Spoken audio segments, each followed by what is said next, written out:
تەنیا 5 ڕۆژی تر ئەو وادەیە کۆتایی دێت کە زانکۆی سلێمانی بۆ خوێندکارانی بەشە ناوخۆیەکانی دیاری کردووە و ئەگەر تایەکی 5 قیستەکانی کرێی نیشتەجێکردنیان لە بەشە ناوخۆیەکان نەدەن ناتوانن بەشداری تاقیکردنەوەکانی کۆتایی ساڵ بکەن کە بڕەکەی 100,000 دینارە بۆ ساڵێک. بڕیارەکە ناڕەزایی ئەو خوێندکارانەی لێکەوتوتەوە کە لە بەشە ناوخۆیەکاندا دەمێننەوە و لە کۆنفرانسێکی ڕۆژنامەنووسیدا گروپێک لە خوێندکاران کەوە خۆیان دەڵێن نوێنەرایەتی 12,000 خوێندکاری بەشە ناوخۆیەکانی زانکۆی سلێمانی دەکەن ڕەتیان کردەوە پابەندی بڕیارەکە بن. ئێمە وەکو نوێنەتی تەواوی خوێندکاران بەشە ناوخۆیەکانی زانکۆی سلێمانی لەلایەن تەواوی خوێندکاران بەشە ناوخۆیەکانەوە بە کۆکردنەوەی 6,000 واژۆ لە ماوەی 3 ڕۆژە ڕێگەمان پێدرا نوێنەتیان بکەین ئامادەنی ئەو بڕەپارەیە بدەین چونکە وەرگرتنیان بڕەپارەیە لە کاتێکدا کوردستان بە قەیرانێکی داراییدا تێدەپەڕێ و دایک و باوکی ئێمە نیموچە وەردەگرن.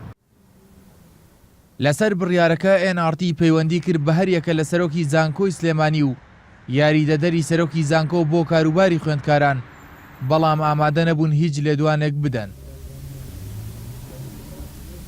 جگە لە خوێندکارانی زانکۆی سلێمانی زۆربەی خوێندکارانی زانکۆکانی دیکەی هەرێم نیگەرانن لە وەرگرتنی ئەو پارەیە لەیان و دەڵێن بەهۆی قەیرانی داراییەوە توانای پێدانی ئەو بڕەپارەیان نییە. مانگی ڕابردووش لە کۆیە ڕێگە نەدرا دەیان خوێندکاری زانکۆ بچنە بەشە ناوخۆیەکانیان کە پارەکەیان نەدابوو. بەشێک لە خوێندکارانیش باز دەوە دەکەن ئەو پارەیە لە بەرامبەر خزمەتگوزاری بەشە ناوخۆیەکاندا لێیان وەردەگیرێت بەڵام دۆخی بەشە ناوخۆیەکان هاوشەوەی ساڵانی ڕابردوو خراپە.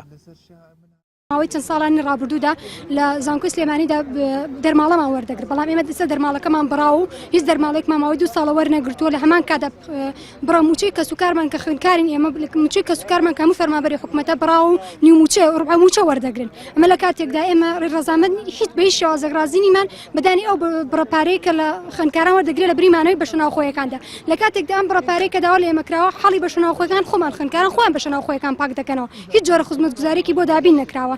لە هەرێمی کوردستان 15 زانکۆی حکومی هەیە بۆ ئەو زانکۆیانش 356 بەشە ناوخۆی دروست کراوە کە زیاتر لە 40,000 خوێندکار تێیاندا دەمێننەوە.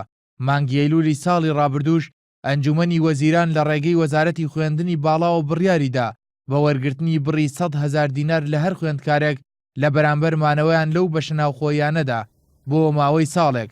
بڕیارەکەش ناڕەزایی خوێندکارانی لێ کەوتەوە. کارزان تارق NRT سلێمانی.